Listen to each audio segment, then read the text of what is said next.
మిట్టి kids TV. ఒక దట్టమైన అడవి ప్రాంతం ఉంటుంది. ఆ అడవి ప్రాంతంలో ఒక పావురం తన మిత్రుడైన కాకికి ఈ విధంగా చెప్తూ ఉంటుంది. మిత్రమా ఈరోజు మీరు ఆహారం కోసం బయటికి వెళ్ళేటప్పుడు ఒక భయంకరమైన పాము మీ గుడ్లను తినడానికి ఈ చెట్టుపైకి వచ్చింది. నేను ఇంతలో అది చూసి ఆ పాముని అరవడం వల్ల ఆ పాము ఇక్కడి నుంచి వెళ్ళిపోయింది. నిజం నేస్తమా? అవును, నువ్వు చెప్పింది నిజమే. ఈ చెట్టు కింద ఒక పాము పుట్టు ఉంది. నేను దాన్ని ఎప్పటి నుంచో చూస్తున్నాను. అవును మిత్రమా, అది చాలా పెద్ద పాము. నాకు చాలా భయం వేసింది అనుకో. ఆ పాము వచ్చి మన గుడ్లని పిల్లల్ని తినేస్తుందేమోనని నాకు చాలా భయం వేస్తుంది. అందుకే మా కుటుంబం మొత్తం అంటే మా పిల్లల్ని పట్టుకొని మేము ఈ ప్రాంతం నుంచి వేరే ప్రాంతానికి వెళ్ళిపోతున్నాం. మీరు కూడా మాతోని వస్తారా? మీ పిల్లలైతే పెద్దవి నేస్తమా. మీతో పాటు అవి ఎగురుకుంటూ ఎంత దూరమైనా వస్తాయి. అందుకే మీరు ఎప్పుడు కావాలంటే అప్పుడు ఎక్కడికైనా వెళ్ళిపోవచ్చు. మావి ఇంకా గుడ్లే కదా. ఈ గుడ్లు పొదిగి పిల్లల కింద తయారవడానికి ఇంకా చాలా సమయం పడుతుంది మాకు. మేము ఎలా రాగలం? వీటిని అన్నిటినీ పట్టుకొని ఇక్కడి నుంచి ఇంకో ప్రాంతానికి రాలేము కదా. ఆ తర్వాత ఆ ఆడకాకి తన మగకాకి వచ్చినప్పుడు దాంతో ఆ పాము విషయం చెప్తుంది. నువ్వు చెప్పేది బాగుంది, కానీ మనిద్దరం ఆహారం కోసం బయటికి వెళ్తే కదా మనకు రోజులు గడిచేది. నీ మిత్రుడు అయిన పావురం వెళ్ళిపోయింది సరే, మనం మాత్రం ఈ గుడ్లను పట్టుకొని వేరే ప్రాంతానికి వెళ్ళలేం కదా. మనకి ఇవన్నీ తీసుకొని వెళ్ళాలంటే చాలా కష్టం. అయినా మనం చెట్టు పైన ఇంత మీదకి ఉన్నాం కదా, ఇంత పైకి ఆ కింద నుంచి ఆ పాము రాలేదులే. నువ్వు ఏం భయపడొద్దు. మన ఈ గుడ్లకి ఏమీ కాదులే. పద, మనం ఆహారానికి వెళ్దాం. ఆ విధంగా తర్వాత రోజు మగకాకి ఆడకాకి కలిసి ఆహారం సంపాదించడానికి బయటికి వెళ్తాయి. వాళ్ళు అలా వెళ్ళిన వెంటనే కింద పుట్టలో ఉన్న ఆ భయంకరమైన పాము నెమ్మదిగా పైకి వచ్చి ఆ చెట్టు పైకి వెళ్తుంది. ఆ రెండు కాకులు లేవని నిర్ధారించుకున్న తర్వాత ఆ గుడ్లని ఒక్కొక్కటిగా ఆ పాము మింగుతూ గుటకలు వేస్తుంది.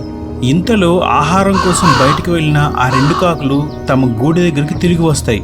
అయ్యో, ఏదో పాము మన గుడ్లను తినేస్తుంది. ఏమండి చూడండి, తొందరగా పదండి, వెళ్ళి వాటిని కాపాడుకుందాం, లేకపోతే అది మిగతా గుడ్లను కూడా తినేస్తుంది. పద కిందకు పద. ఇంతలో ఆ పాము ఆ గూడులో ఉన్న గుడ్లని ఒక్కొక్కటిగా తినేస్తుంది.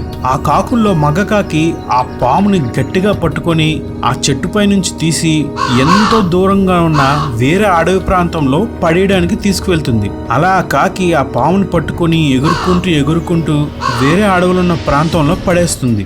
అయినా సరే కూడా ఆ పాము ఆ రెండో రోజు అంత దూరం నుంచి కూడా ఈ కాకుల నివాసం ఉండే చెట్టు దగ్గరికి నెమ్మదిగా పాక్కుంటూ వస్తుంది. అమ్మయ్య, మనకి ఇప్పుడు ఆ పాము బాధ లేదు. దాన్ని తీసుకుని వెళ్ళి చాలా దూరం పడేశాను. అది ఇంకెప్పటికీ ఇక్కడికి రాలేదు. మనం ఈ కొత్తగా పెట్టిన ఈ గుడ్లని జాగ్రత్తగా కాపాడుకుందాం. ఆ రెండు కాకులు ఆ తర్వాత రోజు కూడా ఆహారంకి వెళ్ళేటప్పుడు ఆ పాము అదేవిధంగా వాళ్ళు లేని సమయంలో చెట్టుపైకి వచ్చి మళ్ళీ కొత్తగా పెట్టిన గుడ్లను కూడా తింటుంది. ఆహారంకి బయటికి వెళ్ళిన రెండు కాకులు కూడా తిరిగి మళ్ళీ తమ గూటికి వస్తాయి. అయ్యో, ఈ పాముని తీసుకువెళ్ళి చాలా దూరం పడేసాం కదా, మళ్ళీ ఎలా వచ్చింది? ఆ కాకులు రావడం చూసి ఆ పాము నెమ్మదిగా చెట్టుపై నుంచి దిగిపోయి పుట్టలోకి వెళ్ళిపోతుంది. అయ్యో, ఈ పాముని ఎంతో దూరం పడేసాం కదా, మళ్ళీ ఎలా వచ్చింది? ఏమండి, మీరు ఏదో ఒక ఉపాయాన్ని ఆలోచించండి, లేకపోతే ఈ పాము మన మిగతా గుడ్లను కూడా తినేస్తుంది. సరే, నువ్వేం భయపడకు, నేను ఒక ఉపాయాన్ని ఆలోచిస్తాను. ఈ పక్కనే ఒక చిన్న చెరువు ఉంది. ఆ చెరువులో చాలా వరకు చేపలు ఉంటాయి. నేనేం చేస్తానంటే ఆ చేపల్ని పక్కనే ఒక నక్క ఉన్న ప్రాంతంలో వేసి ఒక్కొక్కటిగా వేసుకుంటూ మనం ఉండే ఈ చెట్టు వరకు వేస్తాను. అప్పుడు నక్క నేను వేసిన చేపల్ని చూసుకుంటూ ఒక్కొక్కటిగా తినుకుంటూ వచ్చి మన చెట్టు దగ్గర ఉన్న ఈ పాముని చూసి దాన్ని చంపేస్తుందిలే. నువ్వేం భయపడకు, నేనిప్పుడే వెళ్ళి ఆ చెరువులో చేపల్ని తెస్తాను. అమ్మయ్య, ఈ చెరువులో చాలా వరకు చేపలున్నాయి. వీటిని తీసుకువెళ్ళి ఆ నక్క ఉండే ప్రాంతం నుంచి నా చెట్టు వరకు వేసానంటే ఆ నక్క చేపలను తినుకుంటూ వచ్చి ఆ పాముని చంపేస్తుంది. వెంటనే వీటిని ఆ విధంగా చేయాలి. అబ్బా, ఏంటి చేపలన్నీ ఈ విధంగా బయట ఉన్నాయి? ఇవన్నీ చెరువులో కదా ఉండాలి.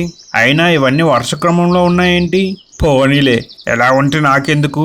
సరే, వీటినన్నిటినీ నేనొక్కదాన్నే తింటాను. ఆ విధంగా ఆ నక్క అక్కడున్న చేపలన్నింటినీ ఒక్కొక్కటిగా పట్టుకుంటూ అలాగే ఆ పాము ఉండే పుట్ట వరకు వస్తుంది. ఇదేంటి ఇక్కడ ఎంత పెద్ద పుట్ట ఉంది? ఈ పుట్టలో పాము ఉండే ఉంటుంది. పాము చాలా ప్రమాదకరం. ఇప్పుడు నేను ఈ చేపల్ని తిన్నాను, చాలా రుచిగా ఉన్నాయి. కానీ నన్ను ఆ పాము ఏమైనా చేస్తుందేమో. వెంటనే ఆ పాము కనిపిస్తే ఆ పాముని చంపేయాలి, లేదంటే అది నన్నే చంపేస్తుంది. ఆ విధంగా ఆ పాము పుట్టలోంచి వచ్చి చెట్టుపై ఉన్న ఆ గుడ్లను తినడానికి పైకి వెళ్ళే సమయంలో ఆ నక్క ఆ పామును పట్టుకొని దాన్ని చాలా రకాలుగా కొట్టి చంపేస్తుంది.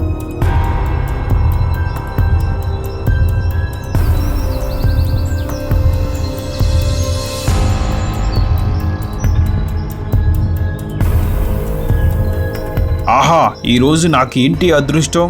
మంచి చేపల ఆహారంగా దొరికాయి అనుకుంటుంటే ఈ గుడ్లు కూడా ఆహారంగా దొరికినట్టున్నాయి. వీటికి కాపలాగా ఎవరు లేరు కదా, వీటన్నిటిని నేను ఒక్కదాన్నే తినేస్తా. ఆహాహాహా. పాముని చంపిన తర్వాత ఆ నక్క అక్కడి నుంచి వెళ్ళిపోతుంది అనుకున్నాయి ఆ 2 కాకులు కూడా. కానీ ఆ కాకుల యొక్క గుడ్లను తినడానికి నక్క చెట్టుపైకి వెళ్తుంది. అమ్మో, ఎవరో చూడట్లేదు కదా, నెమ్మదిగా వెళ్ళి ఈ గుడ్లను నేనే తినేస్తాను. అయ్యో, చూసారా, మనం గుడ్లు కాపాడుకోవడానికి ఆ పాముని చంపడానికి చేపల్ని ఎరగా వేసి ఆ నక్కను పిలిపిస్తే ఆ నక్క ఇప్పుడు మన గుడ్లని తినేస్తుంది. ఏమండి, పదండి, మనకి ఎవరో ఏదో సహాయం చేస్తారని చూడకుండా మన గుడ్లని మనమే కాపాడుకుందాం. పదండి కిందకి, ఆ నక్క అంతు చూద్దాం. సరే సరే పద, వెంటనే పద, ఆ నక్కని పొడిచి ఇక్కడ నుంచి తరిమేద్దాం. ఆ విధంగా ఆ 2 కాకులు కూడా వెంటనే కిందకి వచ్చి తమ గుడ్లను తింటున్న ఆ నక్కపై దాడి చేసి ఆ నక్కని అక్కడి నుంచి తరిమేస్తాయి. అయ్యో! మనం ఈ గుడ్లను పట్టుకొని ఎక్కడికి వెళ్ళలేం.